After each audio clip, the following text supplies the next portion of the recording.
everyone, my name is Elise, and thank you for joining me on another episode of Our Ocean World Wednesday. I was wondering if you've ever heard of the term sustainable seafood. When I was younger, I remember going to the aquarium and seeing pamphlets telling you how to figure out if your seafood was sustainable, and I wasn't exactly sure what that meant. I now know that sustainable seafood is a term used for organisms that are caught or farmed in ways that consider the health of the species, the environment, and people's livelihoods. The topic that we are going to explore today is MPAs, and is an important part of both restoration and seafood sustainability. Let's get started. Not sure what an MPA is? I'll give you a hint by telling you it's an acronym. And no, it doesn't stand for Massive Pufferfish Aquarium, although that would be pretty cool. Let's go ahead and learn about what MPA really stands for and why they are an important part of the Santa Barbara coastline. MPA stands for Marine Protected Area.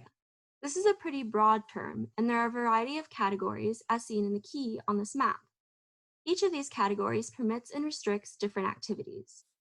There are MPAs located all over the United States, including some on the Channel Islands that we learned about from Courtney on the last episode, and 2 right off of the Santa Barbara coastline.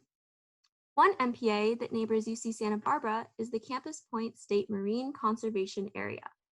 In this MPA, activities like surfing, boating, and swimming are allowed, but it is unlawful to take, damage, or injure anything in this area.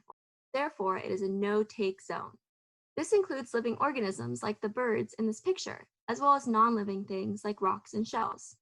So next time you get the chance to visit Campus Point, remember to leave the cool shells you found on the beach because these can become homes for other animals, or eventually turn into sand.